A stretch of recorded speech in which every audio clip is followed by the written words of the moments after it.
আসসালামু আলাইকুম রহমতুল্লাহ।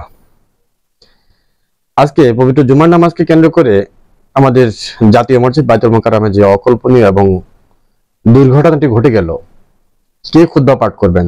পালিয়ে যাওয়া খতিব নাকি নবনিযুক্ত ইমাম সাহেব, খতিব সাহেব?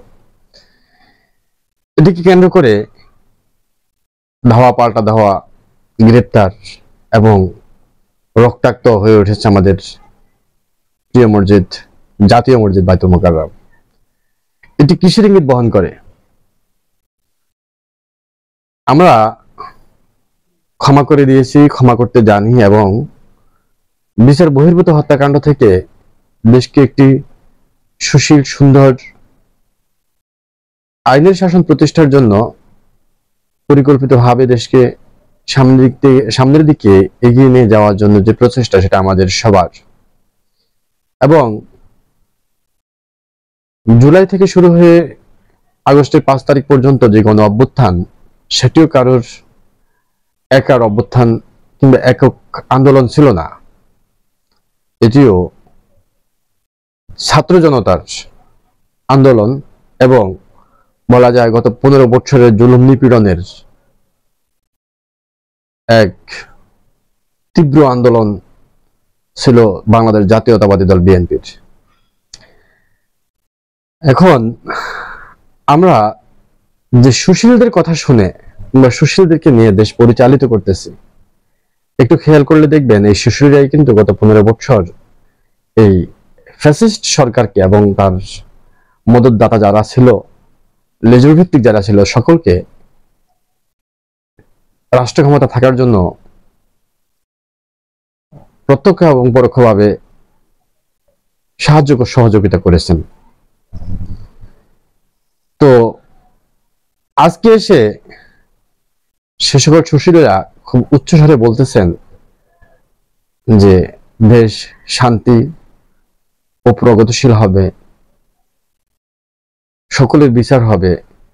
কথাটি কি আদৌ বাস্তব কিনা আপনারা একটু ফলো করলে দেখবেন, পালিয়ে যাওয়া খতিব 5 তারিখের পরে যে পালিয়ে যায়, সে আবার মাথা ছাড়া দিয়ে ওঠে এবং গোপালগঞ্জ থেকে লোক ভাড়া করে এনে আজকে জাতীয় মসজিদ বাইতুল মোকাররম এমন প্রতিষ্ঠানে, এমন ধর্মীয় প্রতিষ্ঠানে তারা দাঙ্গার সৃষ্টি করে।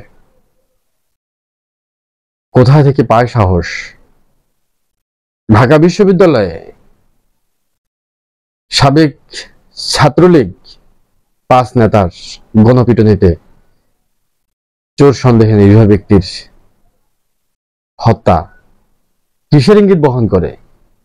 গার্মেন্ট শিল্পে আন্দোলনের নামে ছাদ থেকে কিভাবে এসে গুলি পড়ে, তার ব্যতিরিকে কিংবা তার ক্রিয়ায় বিক্রিয়ায় গার্মেন্টসে যে আগুন দিতে যায়, তারা কারা? ক্ষমা করা ভালো, ক্ষমা মহৎ গুণ, কিন্তু অপরাধ যখন এমন পর্যায়ে পৌঁছে যায় যে সেটাকে আর অপরাধ বলা যায় না, সুতরাং সেখানে ক্ষমা শব্দটা ব্যবহার করাও ক্ষমা শব্দটাকে অসুন্দর করে তোলে। সুতরাং আমি বলতে চাই, ফ্যাসিস্ট একটি মতবাদ, যে মতবাদে প্রতিষ্ঠা পায় আমিত্ব।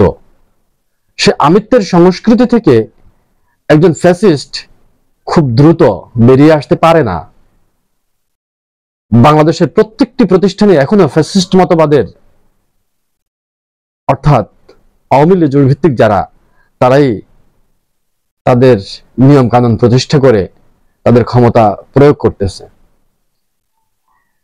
এটি চলমান থাকবে ততদিন পর্যন্ত যতদিন পর্যন্ত এরা স্বপদে বহাল থাকবে।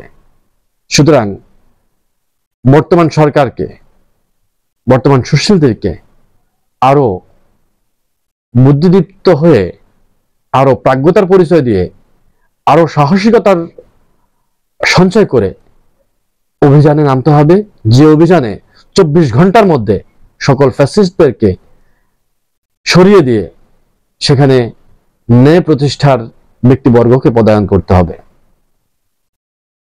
আর অতি দ্রুত গণতান্ত্রিক সরকার, জনগণের নির্বাচিত সরকার প্রতিষ্ঠার জন্য দ্রুত কাজ করে যেতে হবে। কারণ জনগণের নির্বাচিত সরকার ছাড়া জনগণের আশা আকাঙ্ক্ষার প্রতিফলন ঘটানো অসম্ভব। জনগণের আশা আকাঙ্ক্ষা তারাই বোঝে যারা জনগণের কাছ থেকে জনগণের আশা আকাঙ্ক্ষাকে বুঝতে পারে। বাংলাদেশ জাতীয়তাবাদী দল বিএনপির অ্যাক্টিং চেয়ারম্যান, বাংলাদেশের ভবিষ্যৎ নেতা তারেক রহমান ঘোষণা দিয়েছেন, আগামীর রাষ্ট্র থাকবে তাদের হাতে যারা ন্যায় প্রতিষ্ঠা করবে, ন্যায়ের সাথে থাকবে, সুশিক্ষিত প্রগতিশীল মানুষদের কাছে আগামীর রাষ্ট্র থাকবে। সুতরাং এই কথার প্রেক্ষিতে বর্তমান অন্তর্বর্তীকালীন সরকারকে দ্রুত নির্বাচন দিয়ে জনগণের নির্বাচিত সরকারকে ক্ষমতা হস্তান্তর করে দেশে সুষ্ঠু সুন্দর আইনের শাসন প্রতিষ্ঠার একটা সুযোগ করে দিতে হবে। তাহলে নির্মিত হবে এ জাতির সুশৃঙ্খল সুন্দর আগামী। ধন্যবাদ। আসসালামু আলাইকুম।